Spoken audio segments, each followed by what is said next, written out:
فخر اسقیا سیدنا عثمان غنی، بے حد خوبصورت شخصیت کے مالک، جو بھی آپ کے پرنور چہرے کی طرف ایک بار دیکھتا تو دیکھتا ہی رہ جاتا۔ آپ کے چہرے پر جو یہ نور تھا، اس کی اصل وجہ یہ بھی تھی کہ آپ کو بارگاہ نبوی سے ذوالنورین یعنی دو نوروں والا کا لقب عطا ہوا تھا، اور وجہ کہ رسول اللہ کی دو شہزادیاں، شہیدی بیٹیاں حضرت رقیہ اور پھر ان کی وفات کے بعد حضرت ام کلثوم آپ کے نکاح میں آئی تھی، اور یہ وہ سعادت ہے ناظرین کرام جو سیدنا عثمان غنی کے علاوہ کائنات کے کسی اور ذی نفس کے حصے میں نہیں آئی کہ ان کے نکاح میں کسی پیغمبر کی دو صاحبزادیاں آئی ہوں۔ اللہ اکبر۔ رسول اللہ نے ان کو جنت کی بشارت دی، پھر حضرت عمر فاروق رضی اللہ تعالیٰ عنہ تشریف لائے تو آپ نے انہیں بھی جنت کی خوشخبری سنائی، اور اس کے بعد حضرت عثمان غنی رضی اللہ تعالیٰ عنہ تشریف لائے، آپ نے ان کو بھی جنت کی بشارت دی، پھر ساتھ میں فرمایا عثمان اس دن ثابت قدم رہنا جس دن لوگ تمہیں شہید کر دیں گے، عثمان اس دن ثابت قدم رہنا جس دن فتنے اٹھیں گے، عثمان اس دن ثابت قدم رہنا جب لوگ تمہاری قمیض یعنی خلافت کے منصب سے تمہیں اتارنا چاہیں گے جو اللہ نے تمہیں پہنائی ہوگی۔ عثمان غنی سر جھکائے رسول اللہ صلی اللہ علیہ وآلہ وسلم کی گفتگو سن رہے ہیں، اور جب سر اٹھایا تو آنکھوں میں آنسو ہیں۔ عرض کیا یا رسول اللہ آپ دعا فرما دیجئے۔ اپنے محبوب صحابی کی یہ بات سن کر رسول اللہ نے دعا کے لیے ہاتھ بلند کیا اور فرمایا اے پروردگار عثمان کی مدد فرمانا اور ہر آزمائش میں سے ثابت قدم رکھنا۔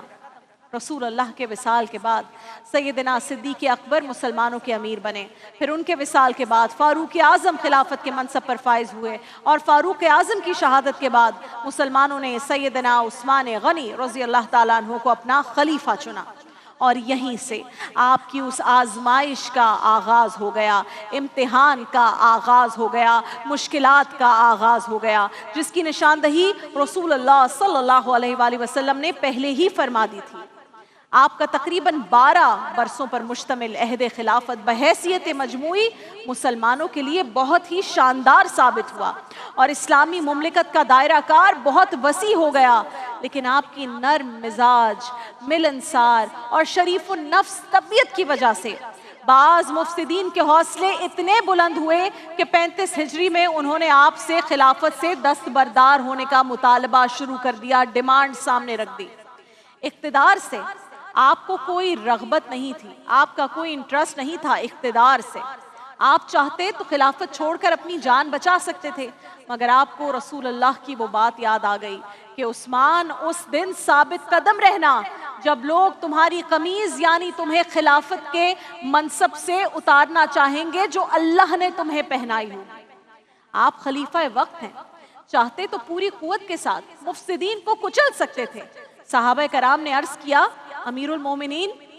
ان سے جنگ کی اجازت دیں، تو آپ نے فرمایا یہ مدینہ میرے آقا و مولا کا مدینہ ہے، میں نہیں چاہتا کہ یہاں کسی بھی قسم کی خون ریزی ہو۔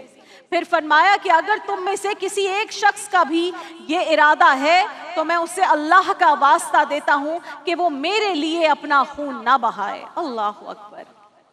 آپ کی اس نرم طبیعت سے مفسدین کے حوصلے اتنے بڑھے کہ انہوں نے آپ کو شہید کرنے کا ارادہ کر لیا، پلان بنا لیا، اور اس مقصد کے لیے انہوں نے ایک ایسے وقت کا انتخاب کیا ناظرین کرام جب صحابہ کرام کی بہت بڑی تعداد ادائیگی حج کے لیے مکہ مکرمہ روانہ ہو چکی تھی، مدینہ سے وہ مکہ چلے گئے تھے۔ ذیقعد سن 35 ہجری کے آخری ایام مفسدین نے آپ کے گھر کا محاصرہ کر لیا ہے، لوگوں کو اشیاء خورنوش بھی گھر کے اندر لے جانے سے روک دیا گیا ہے، اور اسی عالم میں 17 ذی الحج کی وہ رات آتی ہے جو آپ کی زندگی کی آخری رات تھی۔ سیدنا عثمان غنی نے پوری رات قرآن کی تلاوت کرتے ہوئے گزاری، تھوڑی دیر کے لیے آنکھ لگی تو سبحان اللہ رسول اللہ خواب میں تشریف لاتے ہیں، آپ کی آنکھ کھلی تو وہ سحری کا وقت تھا، آپ نے اپنی زوجہ حضرت نائلہ رضی اللہ تعالیٰ عنہا سے فرمایا کہ نائلہ آج میں روزہ رکھوں گا، کیونکہ ابھی رسول اللہ میرے خواب میں تشریف لائے تھے، فرما رہے تھے عثمان آج تیری اور میری ملاقات ہوگی، آج تیری اور میری ملاقات کا دن ہے، آج روزہ رکھ لو تاکہ ملاقات روزے کی حالت میں۔